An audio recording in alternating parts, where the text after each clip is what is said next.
오늘 말씀의 제목은 성숙한 성도의 삶입니다. 성숙한 성도의 삶. 우리가 배워야 하는 어려운 교훈 중에 하나는 다른 사람의 삶에 간섭하지 말아야 하는 것이라고 챔버스 목사님은 말씀하십니다. 이 어려운 교훈이라는 말을 영어로 번역하면 혹독한 교훈이라고 하는데 왜 혹독한 교훈일까? 왜 혹독한 교훈이라고 표현했을까라고 생각해 봤을 때 그만큼 우리는 다른 사람들의 삶에 간섭하려고 한다는 것입니다. 주님은 이 교훈을 우리에게 간섭하지 말아야 된다고 말씀하십니다. 그러면서 섣부른 도움이 위험이 될 수 있다는 것을 우리에게 알려주십니다. 다른 사람에게 간섭하려는 것은 우리가 다른 사람들에게 섣부른 도움을 주려 하는 것인데, 이 섣부른 도움은 다른 사람들을 향한 하나님의 섭리를 방해합니다. 하나님의 섭리가 무엇이냐면 하나님의 뜻 가운데 일어나는 일들을 하나님의 때에 하나님의 능력으로 하나님께서 행하시는 것을 하나님의 섭리라고 말합니다. 우리가 다른 사람들의 삶에 간섭하여 섣부른 도움을 주려고 할 때 이 하나님께서 행하시는 하나님의 섭리를 방해하게 된다고 챔버스 목사님이 오늘 말씀하고 계십니다. 예를 들어 어떤 사람이 고통을 당할 때 우리는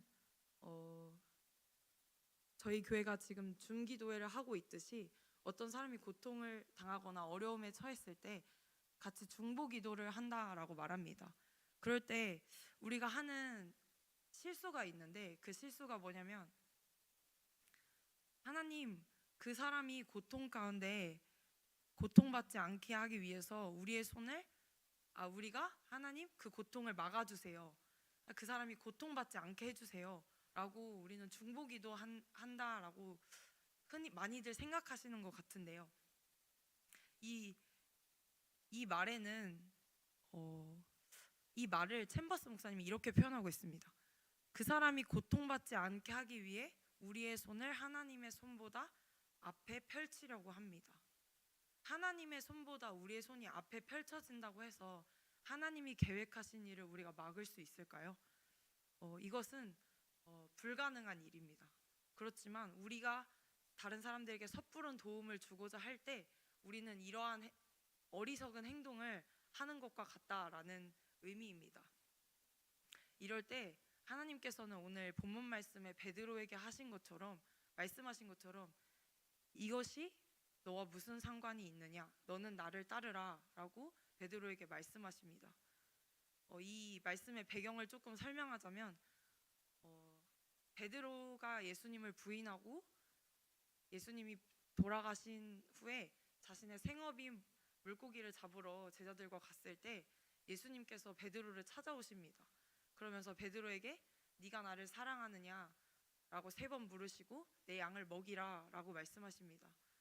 그런데 그 뒤에 예수님께서 베드로에게 네가 젊었을 때는 네가 원하는 곳으로 갔거니와 네가 늙어서는 남이 너에게 띠띠우고 네가 원하지 않는 곳으로 가게 되리라 라고 말씀하십니다. 근데 베드로에게 하나님께서 내 양을 먹이고 내 양을 치라는 사명을 주셨음에도, 그리고 베드로의 미래의 어떤 죽음을 예고하는 이런 예수님의 말씀에 베드로는 그 사명에 집중하는 것이 아니라 예수님이 사랑하시는 자 요한은 어떻게 되는지 그것을 궁금해합니다. 그래서 예수님께서는 베드로에게 그것이 너와 무슨 상관이 있느냐라고 말씀하십니다. 오늘 이 너와 무슨 상관이 있느냐라는 말은 하나님과 우리가 바른 관계에 있는가를 돌아보게 하는 질문입니다. 챔버스 목사님은 이 하나님과 바른 관계에 있다라는 것을 영적인 침체와 연관시켜서 설명하고 있는데요. 만일 당신이 영적으로 침체되어 있다면 절대로 그 상태에 머물지 말고 하나님의 임재 가운데로 나아가 영적 침체의 이유를 발견하십시오 라고 말씀하십니다. 영적 침체, 내가 다른 사람들의 삶에 간섭하는 것, 섣부른 도움을 주고자 하는 것, 그것이 하나님과의 바른 관계에 있지 않음을 나타내고 있다고 말씀하십니다. 왜 그럴까요? 다른 사람에게 간섭하는 것이 왜 하나님과의 바른 관계가 아니라고 말씀하는 걸까요? 예수님의 모습을 보면 우리가 힌트를 얻을 수 있습니다. 예수님은 이 땅에 공생의 사역을 하시는 동안 가장 중요하게 생각했던 것이 하나님과의 연합이셨습니다. 그래서 그 하나님의 연합을 이루기 위해 자신을 전적으로 부인하셨습니다. 그리고 그 부인함으로 인해서 우리에게 똑같이 너희가 나를 따르려거든 자기를 부인하고 자기 십자가를 지고 나를 따를 것이니라. 본인이 보이신 자기 부인을 우리에게도 말씀하셨습니다. 이 예수님의 삶에서 알 수 있듯이 하나님과의 바른 관계는 모든 일에서 내가 아닌 하나님의 뜻이 이루어지는 것을 말합니다. 그러기 위해서 나는 부인되어질 수밖에 없습니다. 베드로가 예수님께 이 사람은 어떻게 되겠사옵나이까? 예수께서 이르시되 내게 무슨 상관이냐? 너는 나를 따르라 하시더라.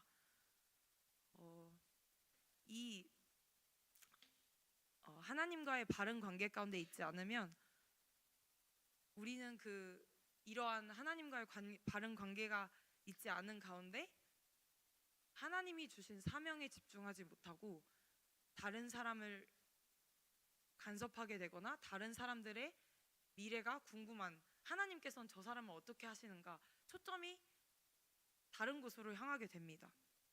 그래서 그런 다른 사람들의 일을 궁금해하거나 아니면 또는 나의 생각, 나의 지정에 의한 충고와 제안들을 다른 사람들한테 권면하게 됩니다. 이것이 곧 섣부른 제안인데요. 충고하고 제안하는 것은 세상에서는 우리에게 어떤 내가 살아온 경험, 지식, 사회적 위치가 충고하고 제안할 권리가 있는 자격이 갖추어져 있다라고 말합니다.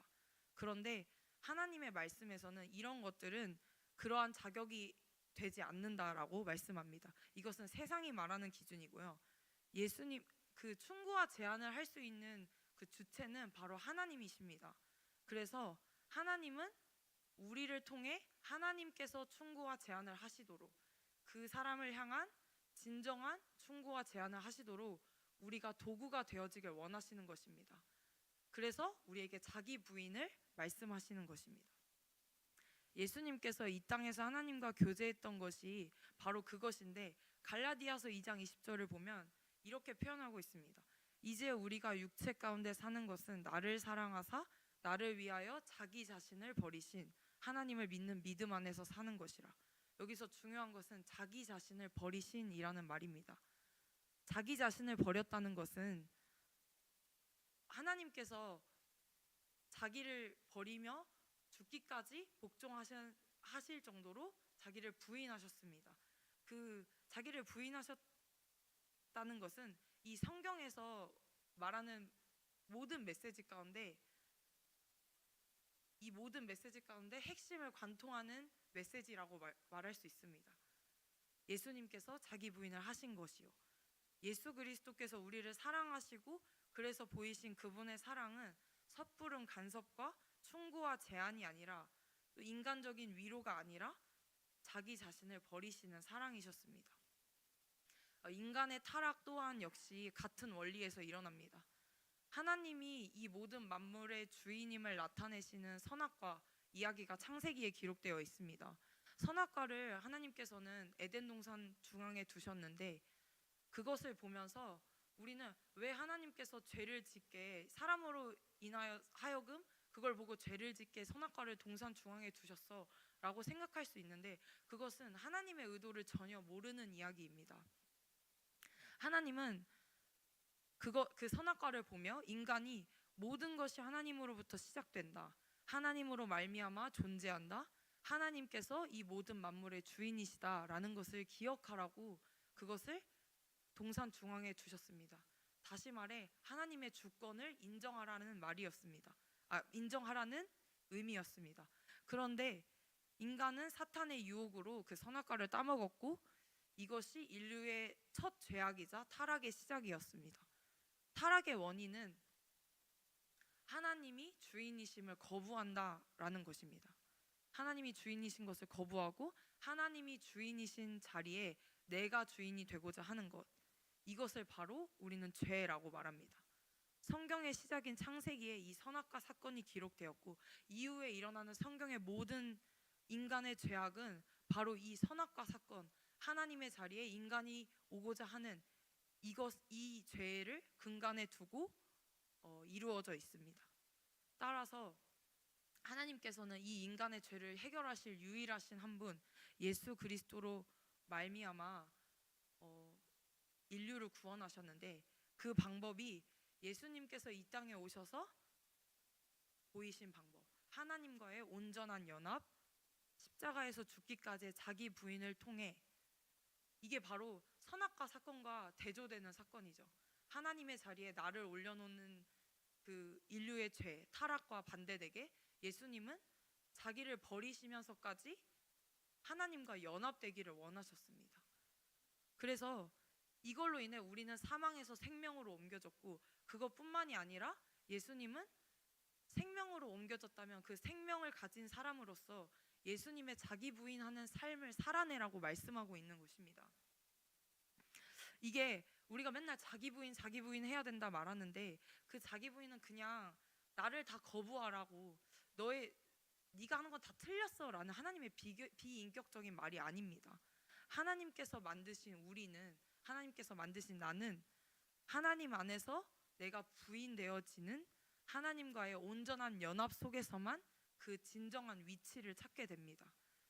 이것을 아는 사람은 성령의 뜻을 구하며 날마다 나를 부인합니다. 그래서 이것을 알았던 사도 바울은 고백하였습니다. 나는 날마다 죽노라. 내가 사는 것은 그리스도를 위하여 사는 것이고, 네, 그렇습니다. 그때 성령께서는 내가 부인되어질 때, 내가 죽어질 때 일하십니다. 그리고 그 성령이 일하실 때에야만 우리는 하나님과 바른 관계를 갖게 됩니다. 그 관계는 성령께서 일하실 때 비로소 우리가 그 충고해야 될 대상, 제안해야 될 대상을 향해 나라는 도구를 통해 성령께서 말하시는 것을 보게 됩니다. 그렇다면 우리가 해야 할 일은 굉장히 명확해지는데요. 나를 부인하는 것, 하나님과의 바른 관계를 유지하는 것입니다. 다른 사람들에게 어떠한 섣부른 충고를 하기 전에 그 충고를 하는 나의 생각과 그 충고를 하려는 나의 어떤 마음이 내 지정의 생각과 감정과 의지에서 비롯된 것인 것을 깨닫는다면, 우리는 그 사람을 향한 충고를 하려는 내 마음이 앞서기 전에 하나님과의 관계, 하나님의 뜻을 먼저 여쭙는 것을 나의 선택보다 우위에 둡니다. 이것을 챔버스 목사님은 분별의 지혜를 갖게 된다라고 말하는데, 다른 말로 통찰력이라고도 말합니다. 우리가 미숙한 우리의 지정의에서 나온 충고가 굉장히 합리적이고 타당해 보일지 모르지만, 그것은 우리의 말 그대로 미숙하기 때문에, 인간은 불완전하기 때문에 성령께서 우리를 통해 일하실 때에야만 그 사람을 향한 정확하고도 예리한 충고를 할 수 있게 됩니다. 더불어 우리는 그 하나님의 정확하고 예리한 충고를 전달하는 도구로서 복의 통로가 되는 것입니다. 그 챔버스 목사님의 이 하나님과의 바른 관계를 의식적인 것과 의식하지 않는 무의식적인 것을 대조하면서 성숙한 사람과 미성숙한 사람을 이렇게 표현했습니다. 성숙한 사람이라 하면 제가 방금 말한 하나님과의 바른 관계를 맺는 사람이겠죠. 이 챔버스 목사님의 표현 중에 굉장히 모순되는 표현이 있었습니다. 어떤 표현이었냐면, 성숙한 삶은 무의식적으로 살아가는 어린아이 같은 삶입니다. 무의식적으로 살아가는 어린아이 같은 삶. 우리는 일반적으로 생각했을 때 이것을 성숙한 삶이라고 표현하지 않죠. 그래서 저는 이거를 모순되었다고 표현했고요. 어린아이가 성장하면서 부모님들은 어린아이에게 가르치지 않습니까? 의식하며 이런 행동들에서는 너가 절제해야 돼, 다른 사람들을 배려해야 돼 라고 그 의식하는 것을 가르칩니다. 그런데 역설적으로 하나님이 말하시는 하나님과의 바른 관계를 맺는 성숙한 사람은 무의식적으로 살아가는 어린아이와 같은 삶이라고 표현합니다. 이 말은 어린아이와 같이 아무것도 모른다는 생각으로 의식하는 것을 멈춰야 된다는 말이 아닙니다. 우리가 의식하고 있는 것들이 의식을 하게 되지만 의식하고 있는 것들이 느껴지지 않아야 한다라는 말입니다. 다시 말하면 우리가 의식하는 것들이 느껴지지 않을 만큼 하나님의 뜻에 내가 완전히 연합되어 있어야 한다는 말입니다. 때로 우리가 TV를 보거나 유튜브를 볼 때 또는 책을 볼 때 뭔가에 집중하면 가까이 있는 사람이 말해도 들리지 않을 때가 있지 않습니까? 그만큼 내가 보고 있는 것에 집중하고 있다는 말입니다. 그리고 그만큼 내가 하나님의 뜻에 연합되어 있다면 나를 생각할 수 없다라는 말입니다. 챔버스 목사님이 이렇게 말합니다. 만일 내가 찢겨지는 빵과 부어지는 포도주로 쓰임받고 있다고 의식한다면 아직 내가 도달해야 할 단계가 많이 남아있다는 뜻입니다.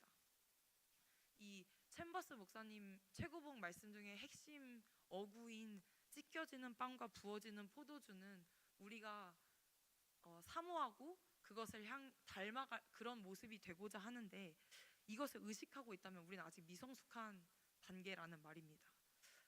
쉽게 말하자면 내가 어떤 봉사를 하면서 그리고 나의 이전과 다른 지금의 내 모습을 보면서 나는 지금 하나님께 다 드렸어. 이전과 너무나 많이 달라졌어. 그리고 나는 이전의 생각과 너무나 다른 가치관으로 지금 하나님을 섬기고 있어 라고 생각하며 무엇인가를 한다면 우리는 아직 성숙하다는 말이 아닙니다. 즉 우리가 우리의 생각과 하나님 안에서 찢겨지는 빵과 부어지는 포도주가 되는 것을 의식하고 있다라는 건데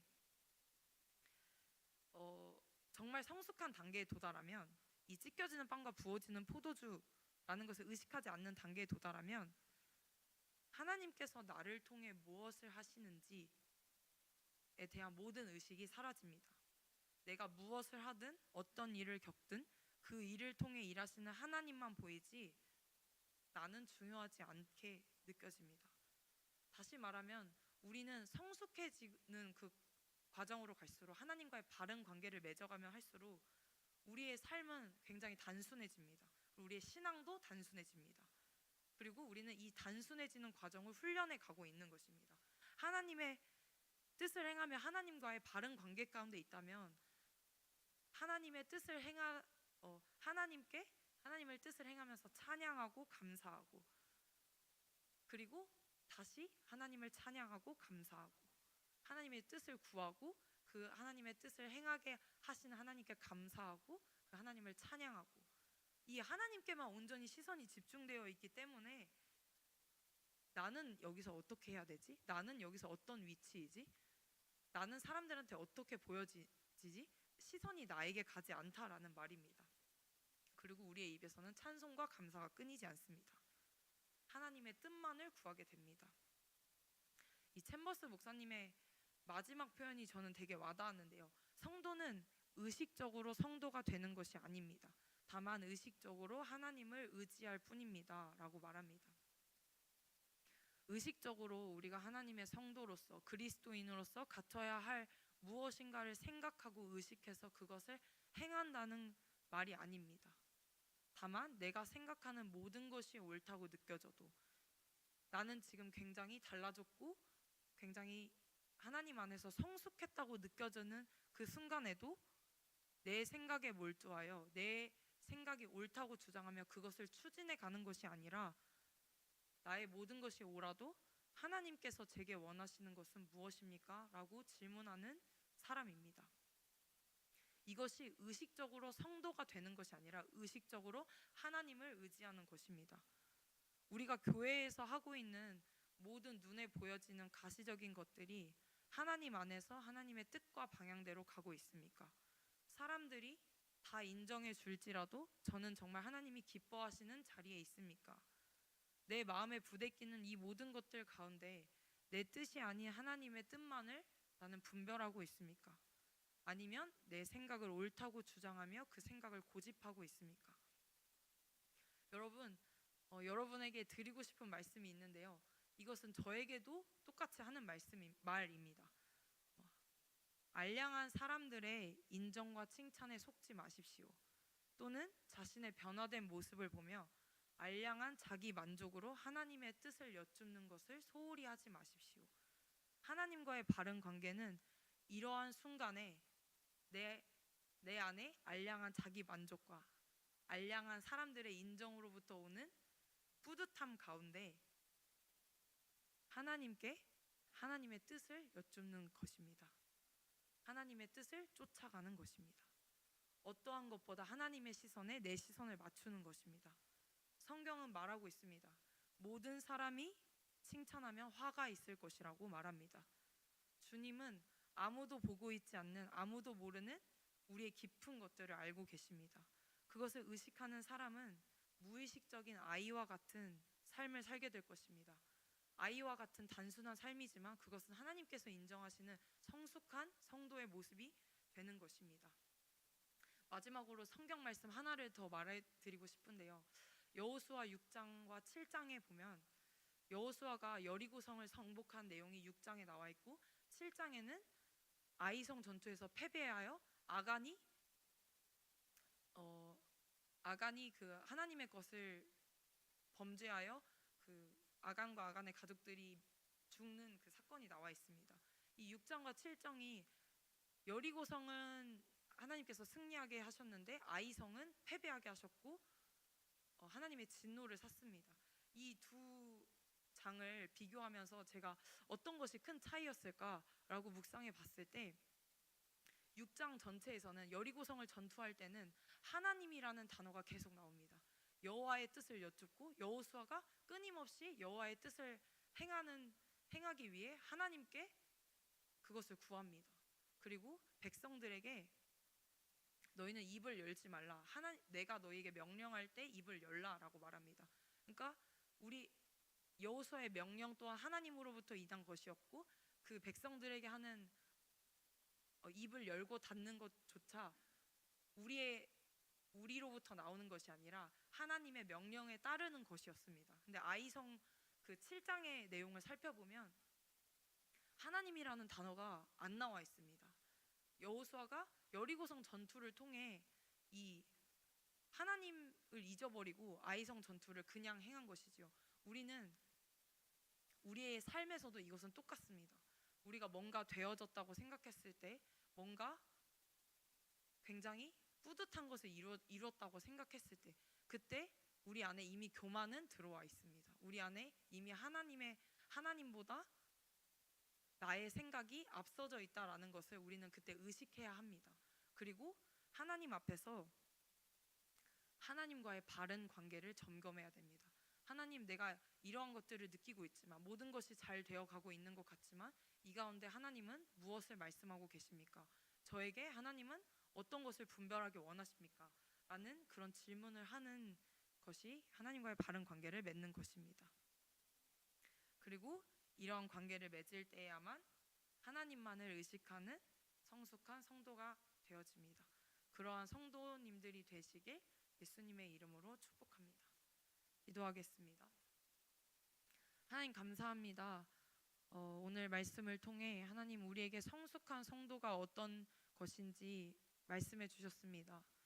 하나님과의 바른 관계 가운데 우리의 뜻을 내려놓고 정말 어린아이와 같은 무의식적인 하나님, 내가 하고 있는 것을 의식하지 않고 하나님의 뜻에 연합되어지는 그러한 모든 우리가 되길 원합니다.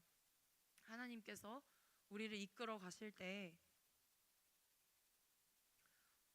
우리가 때로는 넘어지고 어려운 일들을 겪을 때 그 순간에서도 우리는 다시 일어나서 그 하나님과의 바른 관계를 추구하는 그러한 성도님들이 되어지길 원합니다. 그래서 우리의 입에서 찬송과 감사만 계속해서 흘러나올 수 있도록 주님 도와주세요. 감사드리며 예수님의 이름으로 기도드렸습니다. 아멘.